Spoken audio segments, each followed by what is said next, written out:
দফায় দফায় বৈঠকেও মিলছে না সমাধান। কর্মচারীদের কর্মবিরতিতে সারা দেশে ট্রেন চলাচল বন্ধে চরম দুর্ভোগ। বিকল্প ব্যবস্থায়ও বিআরটিসির বাস স্বল্পতার অভিযোগ।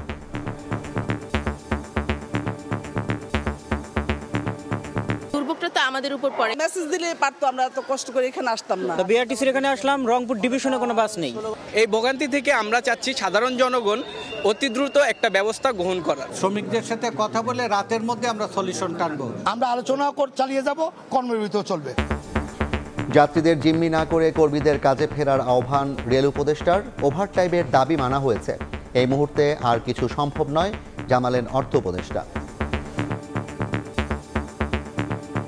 মূলাংশে এই দাবিগুলো পূরণ করা হয়ে গেছে। সাফার করতেছে সাধারণ মানুষ। অর্থের সংকুলন তো আমার করতে হবে। মানবিক কারণে বা মানুষের চাকরি বাকরি যে অসুবিধা হয় সেগুলির ব্যাপারে যথাসাধ্য আমরা চেষ্টা করি। দেখছিলেন প্রধান শিরোনাম। সন্ধ্যার সময় সঙ্গে আছি আমি জাফর সাদিক। এবার অন্যান্য শীর্ষ সংবাদ।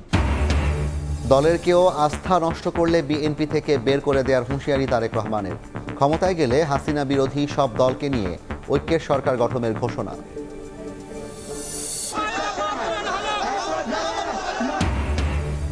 জাতীয়করণের আশ্বাসে রাস্তা ছাড়লেন ইবতেদায়ী শিক্ষকরা। জুমের মধ্যে না হলে ফের আন্দোলন। দাবি মানার প্রতিশ্রুতিতে 7 কলেজ শিক্ষার্থীদের কর্মসূচি প্রত্যাহার। রমজানে চাল, ডাল, চিনিসহ নিত্যপণ্যের সরবরাহ নিশ্চিতে কাজ করছে সরকার। ঢাকা, চট্টগ্রামে ট্রাক সেলে টিসিবির পণ্য বিক্রিতে ক্রয় সংক্রান্ত উপদেষ্টা কমিটির অনুমোদন। এবং 800 কোটি টাকা আত্মসাতের অভিযোগে এস আলমের ছেলেসহ 54 জনের নামে দুদকের মামলা। স্বয়ংক্রিয় ট্রাফিক ব্যবস্থাপনার নামে বিপুল টাকা 9-6 জড়িতদের খোঁজে অভিযান।